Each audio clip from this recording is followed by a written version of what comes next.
अस्सलाम वालेकुम दोस्तों। अगर आपको कोई मनहूस समझे या ये कहे कि आप जहाँ जाएंगे हर चीज़ ख़राब या तबाह कर देंगे, इवन कि आपके घर वाले भी यही समझें और इसी वजह से आपसे बात तक ना करें, तो आपको कैसा लगेगा? आपको अपना आप भी बुरा लगने लग जाएगा। ऐसी सिचुएशन से गुज़रती है अमराहा। और मैं यहाँ पे बात कर रही हूँ यारम नावल की। इस बुक की बहुत फ़ैन फॉलोइंग है, बहुत हाइप है इस बुक की, तो मैंने सोचा कि मैं भी पढूँ।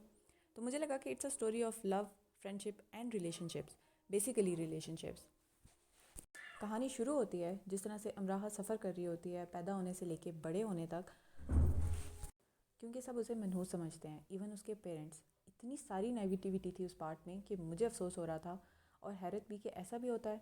लेकिन यहाँ एक चीज़ अच्छी दिखाई गई थी, वो थी उसके दादा, जो उसे बहुत प्यार करते हैं, बहुत ख्याल रखते हैं। बहुत स्वीट सा कैरेक्टर दिखाया है दादा का। फिर वो किसी भी तरह उसे मैनचेस्टर पढ़ने के लिए भेज देते हैं, और वो भी अच्छा दिखाया है कि किस तरह स्ट्रगल करती है अमराहा, उसके दादा भी। अगर आप टीनेजर हैं या यूनिवर्सिटी लेवल पे हैं या बाहर पढ़ने के लिए जाना चाहते हैं, तो आपको मज़ा आएगा ये पढ़ के। और पता चलेगा कि बाहर जाने के लिए कितनी स्ट्रगल करनी पड़ती है, वहाँ पे जाके सेटल होने के लिए फिर जिस तरह से स्ट्रगल करनी पड़ती है, और जॉब्स वगैरह भी। ये एक अच्छी चीज़ दिखाई कि किस तरह वहाँ जाके दाइम अमराहा को लेक्चर देता है।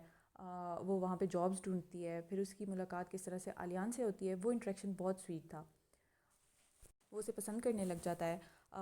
आलियान के फादर मुस्लिम और मदर नॉन मुस्लिम होती हैं, तो वो अपने पास्ट की वजह से जिस तरह से सफ़र करता है, वो स्टोरी बहुत अच्छी तरीके से दिखाई गई है। फिर कार्ल का करेक्टर, आई एम शॉक्ड कि लोग उसे इतना पसंद करते हैं। मैंने यूनिवर्सिटी लाइफ गुजारी है, मुझे पता है कि रैगिंग होती है, प्रैंक्स होते हैं, लेकिन उसकी शरारतें मुझे हंसने से ज़्यादा इरिटेट करने पे मजबूर कर रही थी। जैसे वो उसे किडनैप करके स्टोर में लॉक कर देता है, फिर उसे धमकियाँ भी देता है। तो आप एक इंसान को इतना मेंटल प्रेशर दे रहे हैं और फिर हंस रहे हैं। तो आई एम सॉरी, लेकिन ये चीज़ें मुझे एंटरटेन नहीं करती। मुझे ये चीज़ें अपने नॉवेल्स में पढ़ना अच्छा नहीं लगता। फिर वेरा का कैरेक्टर वो बहुत अच्छा दिखाया है। अमराहा की बहुत अच्छी दोस्त बन जाती है, उसे साइकिल चलाना सिखाती है, बर्फ़ पे खेलने वाला सीन बहुत क्यूट होता है। उसे स्ट्रॉन्ग बनाने की कोशिश करती है। लेकिन फिर जब आलियान अमराहा को प्रपोज़ करता है और वो घर वालों के डर से और आलियान के बैकग्राउंड की वजह से उसे मना कर देती है, फिर वेरा का आलियान के बारे में उससे पूछना और कॉल रिकॉर्ड पे कॉल को सुनवाना, और वो कॉल सिर्फ आलियान से बदला लेने के लिए, उसको तंग करने के लिए, जिस तरह से वो रिकॉर्डिंग सबके सामने आलियान को सुनवाता है, वो अच्छा नहीं लगा मुझे। मतलब वेरा इतनी अच्छी दोस्त होती है अमराहा की, एक तरह से बेस्ट फ्रेंड दिखाई हुई है, वो कैसे ये कर सकती है जबकि उसे कार्ल का भी पता होता है वो कि वो कैसा इंसान है। फिर मुझे दुख हुआ कि जिस तरह अमराहा आलियान को मनाने की कोशिश करती है, उसके लिए नोट्स लिखती है, वो बहुत स्वीट था। लेकिन हर दफ़ा गलती सिर्फ अमराहा की होती है। आलियान इतना परफेक्ट दिखाया है, मतलब कोई इतना परफेक्ट कैसे हो सकता है। फिर एग्ज़ाम की स्ट्रेस वाला जो सीन दिखाते हैं वो बहुत ज़्यादा था, इतना कि मुझे थोड़ा सा वो पार्ट बोरिंग लगा। मतलब फिर एंड तक तो बस बुक में सैडनेस होती है, क्योंकि आलियान और अमराहा अलग हो जाते हैं। राइटर का लिखने का स्टाइल बहुत पोइटिक है, इतना कि सॉरी, लेकिन कुछ जगहों पे मुझे स्किप करके पढ़ना पड़ा। शायद मुझे ऐसे राइटिंग स्टाइल पढ़ने की आदत नहीं है, ये वजह भी हो सकती है। लेकिन अगर आपको पोइटिक स्टाइल पसंद है और डीप राइटिंग और इस तरह की चीज़ें, तो आपको अच्छा लगेगा। एक और सिचुएशन जिस पे मुझे दुख हुआ वो ये थी कि वेरा आलियान को पसंद करने लग जाती है, वो उसे शादी के लिए भी मान जाता है। फिर मैच स्टेडियम के बाहर कुछ ऐसी सिचुएशन होती है कि आलियान और अमराहा दोनों को यकीन हो जाता है कि वो एक दूसरे के बगैर नहीं रह सकते।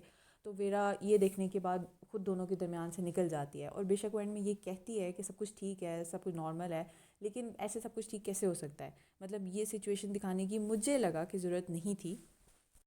और अगर थी भी तो आप उसकी बेस्ट फ्रेंड को ऐसी सिचुएशन में क्यों दिखा रहे हैं? आप किसी भी रैंडम लड़की को दिखाते।